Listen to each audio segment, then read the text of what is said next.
नमस्ते, मेरा नाम है अभिरंजन और आप देख रहे हैं भारत एक्सप्रेस। आज हम चर्चा के लिए बैठे हैं पाकिस्तान के हालात पर। उसी पाकिस्तान के हालात पे जहां रोटी के लिए लोग तरस रहे हैं, लेकिन अभी मौजूदा स्थिति गृहयुद्ध जैसी हो गई है। इमरान खान जो तहरीक-ए-इंसाफ पार्टी के नेता हैं, पूर्व प्रधानमंत्री हैं, वो इन दिनों जेल में बंद हैं और लगातार ऐसी खबरें आ रही हैं, कोई कोई भी इसे पुष्ट करने की स्थिति में नहीं है, लेकिन किंतु परंतु के साथ हर कोई ये कह रहा है कि पाकिस्तान के पूर्व प्रधानमंत्री इमरान खान की जेल में मौत हो चुकी है। हालाँकि कल पिछले जस्ट जो बीता है कल, उसमें पाकिस्तान की तरफ से एक बयान आया कि उनकी स्थिति ठीक है, ऐसा कोई बात नहीं है। लेकिन आज भी इमरान खान जिस जेल में बंद हैं, उसके बाहर लगातार प्रदर्शन हो रहे हैं और उनके बेटे ने ये कहा है कि मेरे पिता के जिंदा होने के ऐसे कोई सबूत नहीं मिल रहे हैं। हालाँकि वो ये भी नहीं कह रहे हैं कि मेरे पिता की मौत हो चुकी है, लेकिन वो ये भी कह रहे हैं कि जिंदा होने के सबूत नहीं मिल रहे हैं। तो आज हम इसी मुद्दे पे चर्चा के लिए पहुँचे हैं। हमारे साथ पॉलिटिकल एक्सपर्ट डॉक्टर सुनील विपुल हैं और हमारे साथ जुड़ेंगे विशाल तिवारी, जो पॉलिटिकल एक्सपर्ट हैं। तो सबसे पहले हम सीधे चलेंगे विशाल तिवारी के पास और जानना चाहेंगे कि आखिर पाकिस्तान की स्थिति हर कुछ महीने बाद ऐसे क्यों हो जाती है? जी रंजन, दरअसल आपको पाकिस्तान के साथ जब से बना है उसके निर्माण के जो उसका जो डीएनए है उसमें एक समस्या आ गई। चूंकि एक डेमोक्रेटिक स्टेट या एक लोकतांत्रिक देश के तौर पे वो कभी भी बहुत फल फूल नहीं पाया। एक सामान्य जो एक लोकतांत्रिक जो देश होता है और एक शुरू से ही आप देखेंगे 1950 से ही वहां पे लगभग लगभग हर 2 साल 4 साल 5 साल पे सैनिक तानाशाह जो है या आर्मी जो है वो उसको अपने नियंत्रण में लेती रही है। कहा जाता है कि पाकिस्तान 3 चीजों से चलता है, उसमें अल्लाह AK-47 और एक आर्मी है। मतलब एक बहुत ही स्टीफन कोहेन थे जो पाकिस्तान के बड़े लेखक हैं। तो उन्होंने कहा था कि दुनिया में सभी देशों के पास एक आर्मी होती है, लेकिन पाकिस्तान एक ऐसा देश है जहां एक आर्मी के पास एक देश है। ये बहुत बहुत बड़ी मार्के वाली बात है ना कि केवल एक टिप्पणी है ये। हाँ, कि पाकिस्तान एक ऐसा देश, मतलब पाकिस्तान एक ऐसी आर्मी जिसके पास अपना एक देश है। तो खासकर पिछले कुछ समय में लगा, मुझे लगता है कि जियाउल हक के जाने के बाद से 80 के जब उनकी डेथ हुई, तो उसके बाद से पाकिस्तान में एक समय के लोकतंत्र फला फूला। फिर परवेज मुशर्रफ आए। मुशर्रफ के बाद भी लगा कि चीजें ट्रैक पर हैं, लेकिन ट्रैक पर होने के बावजूद वहां पर क्या है कि अगर आप आर्मी के साथ अगर आप तालमेल नहीं अगर आपका है तो बहुत दिनों तक आप नहीं चल पाएंगे। मतलब इमरान खान के लिए बहुत बड़ी बात थी कि लंबे अरसे तक वो चल गए। और होता है वहां पर, चूंकि एक दबाव भी होता है, आदमी को अपना थोड़ा सा एक डेमोक्रेटिक चेहरा भी दुनिया के सामने रखना होता है। तो जब तक वो किसी ना किसी सरकार को लेकर आती जाती रहती है, हाँ, लेकिन ये है कि उसके दायरे से बाहर आप अगर उसके हिसाब से अगर आप नहीं चल रहे हैं तो फिर आपके लिए दिक्कतें होती हैं। कभी आपको देश छोड़ना होता है, अगर आप देश नहीं छोड़ते हैं तो जाहिर तौर पे जैसे आज इमरान खान जेल में है तो आपको जेल में रहना होगा। सुनील विपुल जी, या तो जी, आप नमस्कार। आर्मी के साथ चलिए या आपको देश छोड़ना पड़ेगा या आपकी मौत हो सकती है, यानी कि आपकी जान ली जा सकती है। आखिर क्यों ये स्थिति बन रही है लगातार पाकिस्तान में?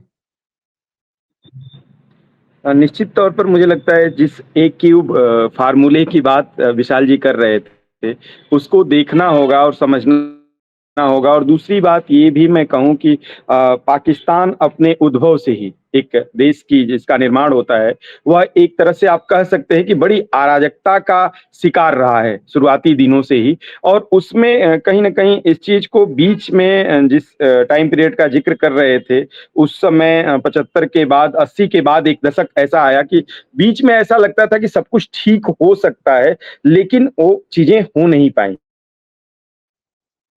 इसके पीछे ये भी है कि जो भी ठीक करने की थोड़ी सी कोशिश करता है, उसको मजबूरन फिर या तो फिर उसको उसको मतलब उसकी गिरफ्तारी ऐसी होती है और उसके साथ प्रताड़ना ऐसी होती है। इमरान खान का टाइम अगर आप याद करें, इमरान खान जब ये प्रधानमंत्री हुआ करते थे, तो ये इकलौते मुझे लगता है कि पिछले 2 दशक में अगर हम देखें तो इकलौते प्रधानमंत्री ऐसे हुए जिन्होंने तथाकथित तौर पर हम कह सकते हैं कि सेना से असहमति रखते हुए भी कुछ दिनों तक सरकार सत्ता चलाई थी या कुछ सवालों को लेकर के चलते थे। तो अब जब ये बात निश्चित तौर पर मतलब मानी जाती है कि पाकिस्तानी आर्मी को इस तरह का संवैधानिक तौर पे अधिकार मिला हुआ है कि उसके उस अधिकार का वह बार-बार दुरुपयोग करती है और बार-बार दुरुपयोग करके इस तरह की स्थिति बनती है। पाकिस्तान के निर्माण से जो मैं बात कर रहा हूँ कि निर्माण से ही ये संकट है और इस संकट में है कि कभी कोशिश नहीं की गई बाद के दिनों में भी कि संवैधानिक प्रावधान ऐसा किया जाए कि जो आर्मी अराजक हो जाती है रह रह करके। जिस परवेज मुशर्रफ का जिक्र कर रहे थे विशाल जी, परवेज मुशर्रफ ने बाद के दिनों में भले ठीक ठाक तरीका थोड़ा सा अपनाया, लेकिन परवेज मुशर्रफ भी उसी रास्ते से आए और परवेज मुशर्रफ ने मतलब एक तरह की अराजकता की सीमा लांघ करके पाकिस्तान के सत्ता को कब्जे में लेकर के बहुत उल्टा सीधा काम किया। उल्टा सीधा जिसे मैं कह रहा हूँ सबने किया, लेकिन परवेज मुशर्रफ वाला समय बहुत मतलब खराब तरीके से याद किया जाता है इधर के 2 दशकों की बात करें तो। मुझे लगता है कि पाकिस्तान अपनी बनावट बुनावट में ही अगर कहें तो बेसिक तौर पर पाकिस्तान का संविधान अपनी बनावट बुनावट में इस चीज के लिए स्पेस मुहैया कराता है कि पाकिस्तान में इस तरह के हालात हमेशा बने रहें, कोई भी सरकार में हो और उसको कभी भी मतलब अपदस्थ किया जा सकता है, जबरदस्ती उसके साथ हो सकती है, उसको उसके आदेशों को नहीं मानने के लिए आर्मी के पास पर्याप्त अधिकार हैं और ये संवैधानिक तौर पर है। मुझे लगता है कि यही सबसे बड़ा आप कह सकते हो कि सबसे बड़ी कमजोरी है पाकिस्तान को एक लोकतांत्रिक राष्ट्र या एक लोकतांत्रिक सत्ता के तौर पर पाकिस्तान के चलने में सबसे बड़ी बाधा वहां की आर्मी है। जी अभिरंजन जी। विशाल भाई, मैं भी लगातार थोड़ा पढ़ते रहता हूँ और देखते रहता हूँ। तो जो इन दिनों मैं देख रहा हूँ कि पाकिस्तान जो है एक तरफ अफ़गानिस्तान के साथ भी युद्ध वाली स्थिति में है, लड़ाई झगड़े वाली स्थिति में है, पचड़े में है। दूसरी तरफ उसके अंदर ही जो है सिंध प्रांत और बलूचिस्तान को लेके इंटरनल कॉन्फ्लिक्ट भी है। तीसरी तरफ वो लगातार गरीबी से भी जूझ रही है कि जो हम खबरें देखते रहते हैं कि आटा के लिए मारामारी हो रही है, सब्जियों के लिए मारामारी हो रही है, इतनी महँगे मिल रहे हैं और चौथे मोर्चे पे वो भारत से भी लगातार उलझता रहता है। हालाँकि वहाँ की आवाम जो है वो इस बात को लेके कहती रही है कि भारत जैसा होना चाहिए, भारत जैसा होना चाहिए और वहाँ के जो नुमाइंदे हैं, वो कहते हैं कि नहीं, भारत ठीक नहीं है, भारत की बुराइयाँ करते रहते हैं और वहाँ की जो आवाम है वो कहते हैं कि नहीं भारत अच्छा है। तो आखिर ऐसा क्यों नहीं है कि उनके पड़ोसी देश जो इंडिया जहाँ हम लोग रह रहे हैं, इतनी शांतिपूर्ण तरीके से रह रहे हैं, लेकिन वही पाकिस्तान जो है, लगातार उथल-पुथल वाले दौर में चलते रहता है। जी, रंजन देखिए आपने अभी इसमें 2-3 सवाल उभरे हैं। देखिए पहला जो पार्ट है वो है अफ़गानिस्तान के साथ पाकिस्तान के रिश्ते। ये एक बड़ी चीज़ हुई है जो भारत की जो विदेश नीति है ना? उसने तालिबान को लेकर अभी तक था कि हम इनसे कोई डायलॉग नहीं करेंगे, ना इनको मान्यता देंगे। तब तक ये पाकिस्तान के लिए बड़ा कम्फर्ट एक था, है ना? जैसे ही भारत ने, चूँकि पाकिस्तान को इसकी उम्मीद नहीं थी कि भारत सरकार, वो भी खासकर जिसको कहते हैं कि एक राष्ट्रवादी विचारधारा की जो सरकार है, जिसपे आरोप लगता है कि भाई हिंदुत्ववादी सरकार है। तो वो जो है तालिबान के साथ इस प्रकार से संबंध और उसको एक प्रकार से अपरोक्ष रूप से आपने मान्यता प्रदान कर दी। ये पाकिस्तान को कभी सपने में भी उसने नहीं सोचा होगा कि भारत इस हद तक जा सकता है। दूसरा, पाकिस्तान और अफ़गानिस्तान के जो संबंध है, वो एक डूरंड लाइन है, तो वो अंग्रेजों द्वारा खींची गई है। जो वहाँ पे पश्तून है, जो सबसे बड़ी कम्युनिटी, वो उस लाइन को नहीं मानती है। पश्तून इधर भी हैं, मतलब पाकिस्तान का जो प्रांत है बलूचिस्तान, और उसमें भी कुछ थोड़े बहुत हैं। तो वो बड़ी एग्रेसिव वो उस चीज़ को लेकर रहते हैं, वो उस लाइन को मानते नहीं हैं। वो जब तब झड़प जो है, उन्होंने तालिबान ने खुले तौर पे कहा है और पहले भी चूंकि वहां पे एक बड़ी पिछले मतलब मुझे लगता है कि 1988-89 के बाद से, जब से सोवियत रूस ने वहां पर हस्तक्षेप किया, तब से लगातार राजनीतिक अस्थिरता की स्थिति बनी हुई है। और तालिबान के डेवलपमेंट में पाकिस्तान के लिए बड़ा कंफर्ट जोन रहा। उसने अपने, कह सकते हैं कि जितने अनैतिक कार्य हैं वहां पर, उसके माध्यम से वहां पर जैसे भी है, लेकिन अब ये जो तालिबान की वापसी, वो बड़े मेच्योर वापसी हुई है, वो पहले वाली बात नहीं रह गई है।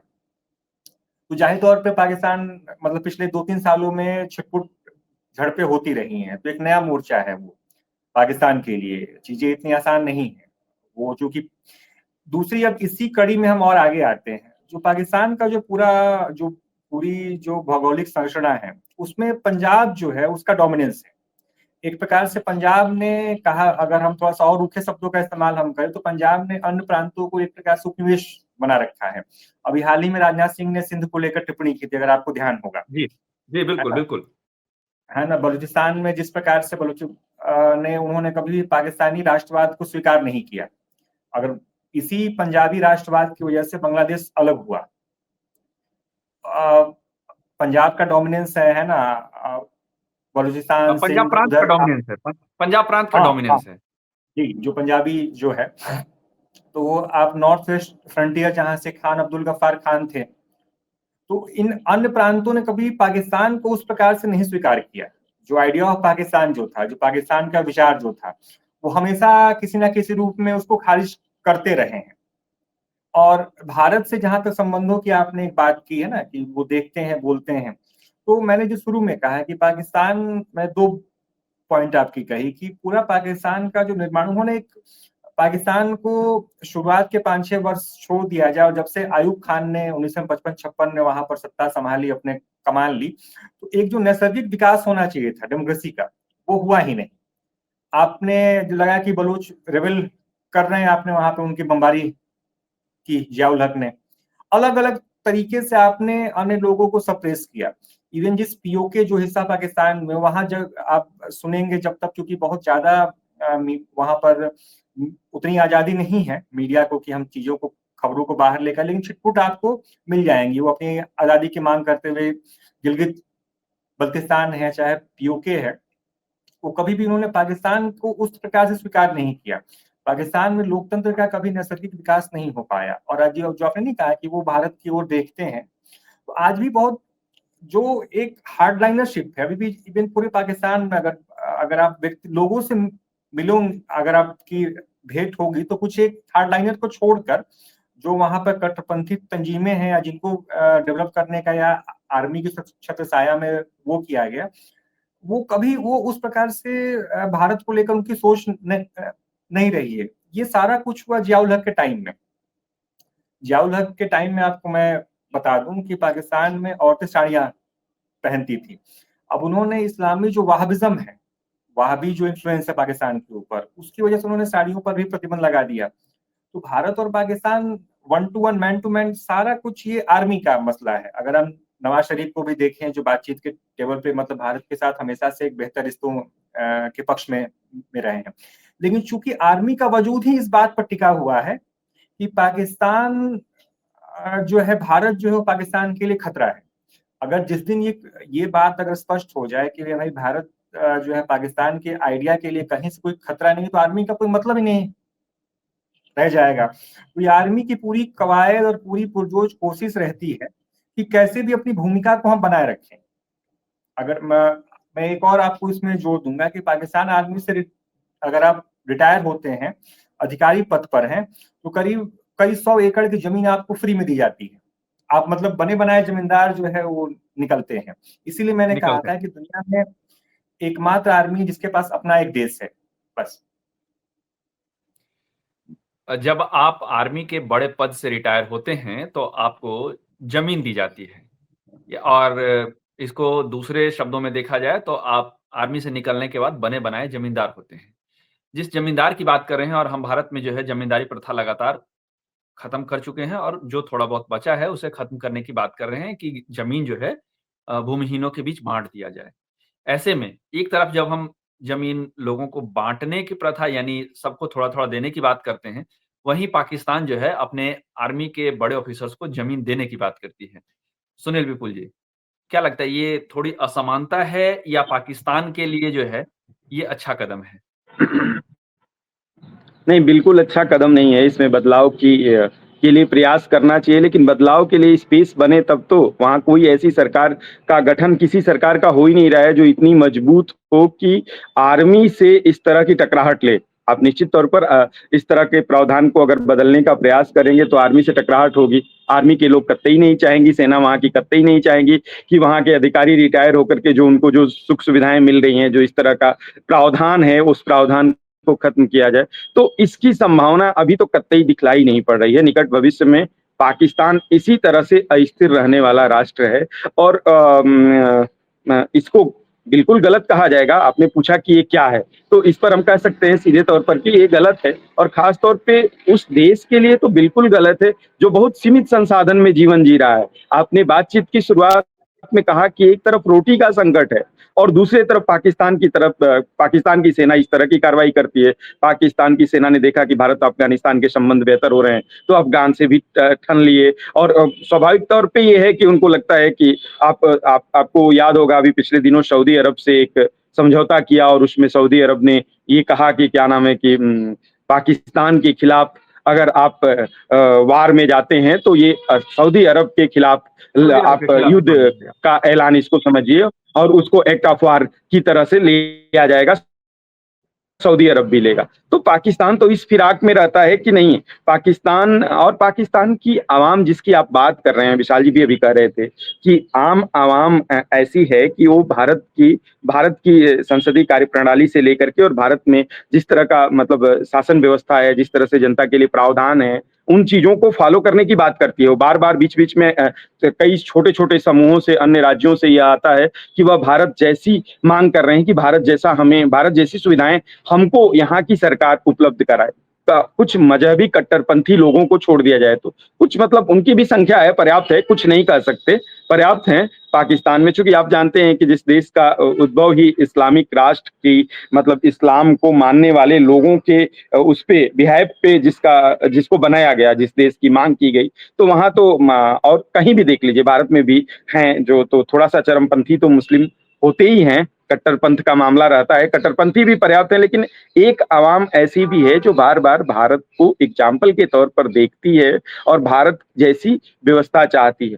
आप कश्मीर का देख लीजिए, कश्मीर का एक हिस्सा भारत के साथ है और मतलब एक हिस्सा जो जिसको उन्होंने ऑक्युपाई कर रखा है, वहां के कश्मीरी भी बार बार इस चीज का उल्लेख करते हैं आए दिन। हालांकि बहुत सुविधा नहीं है ऐसी कि वहां के मीडिया से सारी चीजें बाहर आ जाए इंटरनेशनल लेवल पर, लेकिन कुछ चीजें जो आ जाती हैं उसमें ये देखने को मिलता है कि आए दिन वो इस चीज के लिए एक तरह से कह लीजिए कि एक एग्जाम्पल के तौर पर कोशिश करते रहते हैं और बताते रहते हैं कि भारत में जो कश्मीर का हिस्सा है वहां के लोग सुखी हैं, उनको सुविधाएं मिल रही हैं, उनके लिए सरकार कवायद कर रही है। पिछले दिनों अभी के जो एलजी हैं उनका नाम लेकर के पाकिस्तान वाले कश्मीर के हिस्से से एक छोटी सी खबर आई थी, शायद आप लोगों की भी नजर जरूर पड़ी होगी उस पर, कि वो कितना बढ़िया से आवाम को डील कर रहे हैं, कितना अच्छा काम हो रहा है। कश्मीर में जो बदलाव हो रहे हैं पिछले 5-6 वर्षों की बदलाव को, उसकी तारीफ पाकिस्तान के हिस्से वाले कश्मीर से की गई थी। तो मुझे लगता है कि कहीं ना कहीं वहां की जनता और जनता में भी कई अलग अलग राज्यों की जनता अलग अलग सवालों के साथ परेशान है। आप देख लीजिए, जिस बलूचिस्तान की हम बात कर रहे हैं, सिंध की बात कर रहे हैं, अभी पिछले दिनों भारत से बात उठी है कि सिंध एक दिन भारत का हिस्सा होगा, तो वो बात यूं ही नहीं उठी है, भारत के किसी राजनेता ने बात की है तो यूं ही नहीं की है। ऐसे हालात पाकिस्तान में दिन प्रतिदिन बन रहे हैं, और आप शासन व्यवस्था के आधार पे कहेंगे, लोकतंत्र के हिसाब से देखेंगे तो बद से बदतर की तरफ पाकिस्तान बढ़ रहा है। तो निश्चित तौर पर इस बात के लिए स्पेस है कि पाकिस्तान एक लोकतांत्रिक देश के रूप में विकसित तो होने नहीं जा रहा है इधर आसपास, बल्कि पाकिस्तान और कई टुकड़ों में बंटने के कागार पर खड़ा है। और संभव है कि आने वाले एक दशक, 10 साल, 5 साल, 7 साल में आपको पाकिस्तान में पूर्वी पाकिस्तान जैसे टूट करके बांग्लादेश बना, वैसे कोई एक दूसरा देश देखने को मिलेगा। इसकी संभावना गहरा रही है।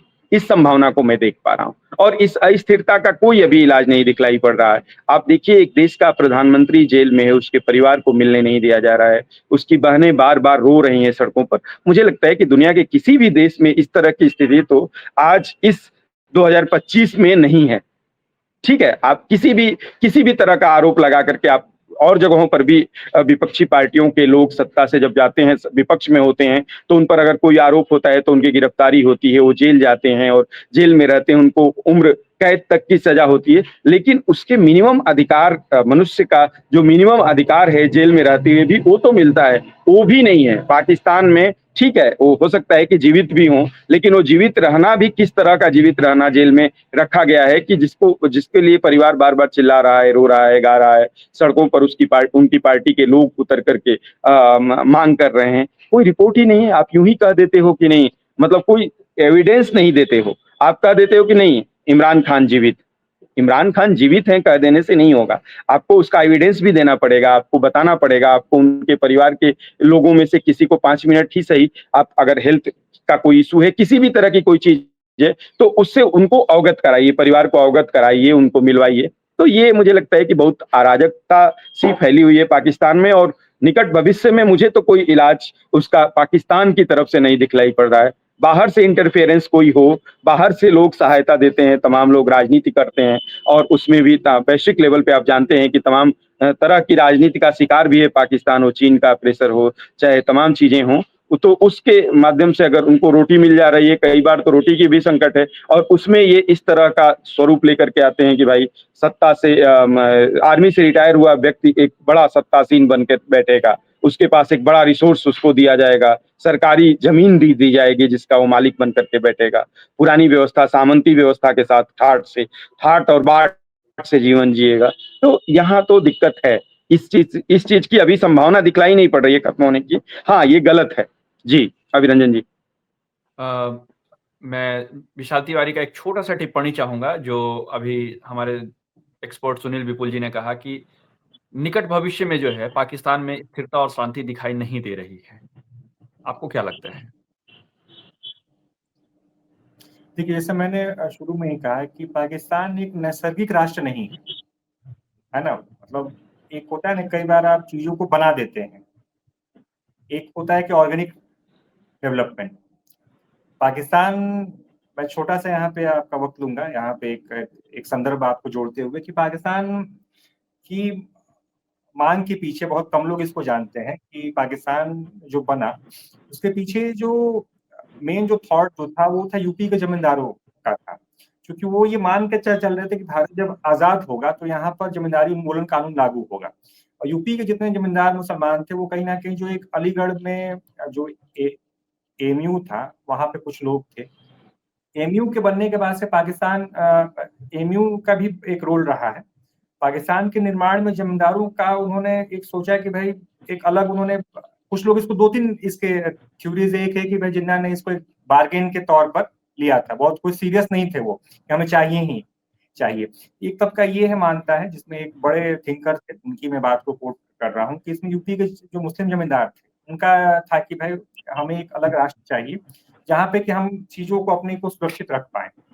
एक थ्योरी कहती है कि भाई वेस्ट ये मानता था कि अगर आप जियो पॉलिटिक्स को समझते हैं कि भाई जो अरब सागर है, अरब सागर में रशिया, चूंकि भारत जो कांग्रेस थी उसकी सोशलिस्ट थिंकिंग थी, वो हम लोग मान के लोग चल रहे थे ब्रिटेन कि भारत जो है वो रशिया के नजदीक जाएगा, और रशिया का डोमिनेंस जो है वाया अफगानिस्तान होते हुए, मतलब कराची अरब सागर तक, तो उन्हें अब एक वो क्रिएट करना था कि भाई हमें एक अपना कोई व्यक्ति वेस्ट का वहां पे एक नेशन स्टेट वहां पर मौजूद रहे। तो 2-3 थ्योरीज है इसको लेकर, अपने अपने दावे हैं। लेकिन जहां तक जैसे आपने जो कहा है कि पाकिस्तान में अशांति की बात है, देखिए जाहिर तौर पर जो एक डेमोक्रेसी है, अगर आप उसको सुचारू ढंग से उसके एस्पिरेशंस को अगर आप बाहर नहीं आने देंगे, उसको आप थ्रैश करेंगे, तो जाहिर तौर पे मतलब ये तो जैसे पहले से ही बलूचिस्तान में, सिंध में, देखिए आर्मी क्या है, आर्मी बहुत डायलॉग में यकीन नहीं करती है। आर्मी का क्या है कि जो हम कहें उसको फॉलो करो, अगर आप एक्टर में फॉलो वो नहीं, विश्वास करते हैं। हाँ है ना, वो है कि जो चीजें हैं वो अपने हिसाब से वो चीजों को लागू करने में यकीन रखती है, वो कोई डेमोक्रेटिक प्रोसेस या बातचीत, यही है ना कि भाई एक डिक्टेटरशिप और एक डेमोक्रेसी में क्या फर्क है। तो पहले से ही पाकिस्तान अलग अलग मोर्चों पे, जैसे मैंने कहा कि सबसे बड़ा अभी जो तालिबान के साथ उसके जो तालिबान ने पूरी लाइन ही खारिज कर दी, डूरन लाइन जो थी उसने सीमा रेखा को मानने से ही इनकार कर किया। तो वो एक अलग वो है, लड़ाई का मोर्चा है। दूसरी लड़ाई जो पाकिस्तान अपने घर में, अगर हम बात करें बलूचिस्तान की, वहां पे बीएलओ बहुत मजबूत है, वो लगातार पाकिस्तान के पिछले कई दशक से हमलावर है। सिंध में भी ये, क्योंकि सिंध में बहुत बड़ा गैस का रिसोर्स है, तो जो रिसोर्स अगर आप कहीं से लेते हैं और उसका सामान्य बंटवारा अगर उस जगह पे डेवलपमेंट में नहीं लगे तो जाहिर तौर पर असंतोष होगा। इसके अलावा हम पंजाब की भी अगर बात हम करें, जहां पर कि इमरान खान एक व्यक्ति ये नहीं होता, सिर्फ प्रधानमंत्री नहीं है, उन्होंने एक पाकिस्तान के लिविंग लेजेंड है, वो एक आइकॉन है, एक कई पीढ़ी उनको आदर्श मानती है, क्योंकि 92 का वर्ल्ड कप जो उन्होंने जीता, खैर किसी को उम्मीद नहीं थी पाकिस्तान जिस प्रकार से 1993 के वर्ल्ड कप में, तो नेशनल हीरो बन गए। नहीं होता है कुछ राष्ट्र के लिए, कुछ लोग जैसे हमारे लिए कपिल देव, हमने जो वर्ल्ड कप जीता था 1983 का, तो उसकी तुलना नहीं होता, हम लोग कितना भी वर्ल्ड कप जीत लें, लेकिन उस वर्ल्ड कप की जीत की स्मृतियां आज भी एक नेशनल आइकॉन, नेशनल हीरो।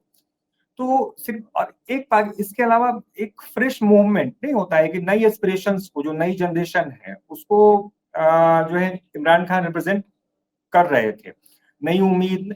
एक बहुत बड़ी बात है कि एक आदमी ने पॉलिटिकल पार्टी खड़ी की, जबकि पहले से ही पाकिस्तान में दो ध्रुव थे, एक बेनजीर भुट्टो और दूसरे नवाज शरीफ, इनके बीच तीसरी फोर्स को खड़ा करना, और खैर इसमें कहा जाता है कि पाकिस्तानी सेना के लिए कुछ उसमें अपने इंटरेस्ट से थोड़ा सा उन्होंने पुश किया था। लेकिन जब आप कोई भी देश, कोई भी वहां पर सत्ता जो प्रतिष्ठान है, अगर उसके एस्पिरेशन को थ्रेश करेगा या करता है, तो लोग जाहिर तौर पे कॉन्फ्लिक्ट वहां पर पैदा होगा। और अगर आप डेमोक्रेटिक रास्ता नहीं निकालते तो जाहिर तौर पे आप पहले से ही पाकिस्तान अन्य, जैसे खुद आपने एक आखिरी बात कही कि आर्थिक मोर्चों पर ही पाकिस्तान के हालात बहुत अच्छे नहीं है। भारत के साथ भी गाहे बगाहे, मतलब बहुत बड़ी बात थी कि इधर 4 दिनों का एक कॉन्फ्लिक्ट हुआ। तो अगर खुदा ना खास्ता अगर कोई चीज होती है, जैसे कि सुनील जी ने भी कहा कि उसने सऊदी अरब से भी उसके डर को दिखाता है, अगर सऊदी अरब के साथ जो उसने एग्रीमेंट किया कि भाई हम अगर कुछ हमारे साथ अगर कोई हमला होता है तो ये हमारे मदद के लिए आएंगे, तो ये पाकिस्तान के अंदर डर को दिखा रहा है। और आर्थिक मोर्चों पर जब आपकी परेशानी बढ़ती है, अगर रशिया टूटा तो उसके पीछे एक बड़ा रीजन ये भी था, यूएसएसआर 91 में टूटा था, तो उसके पीछे बड़ा एक रीजन ये था कि आर्थिक बदहाली बहुत ज्यादा हो गई थी, लोग ब्रेड के लिए जो है वो वहां पर खड़े रहते थे। तो आर्थिक नहीं तो पेट की भूख अगर लोगों में अगर हो जाए ना, तो फिर वो किसी भी सत्ता को उखाड़ कर फेंकते हैं। और चीजें टूटने में अगर वेस्ट, खासकर अमेरिका का अगर हित ना हो और कुछ हद तक चीन का भी, तो पाकिस्तान को बिखरने से रोकना बड़ा मुश्किल होगा, जिस हिसाब से स्थितियां बन रही हैं। विशाल तिवारी का कमेंट कि पेट की भूख किसी भी सत्ता को उखाड़ फेंकती है।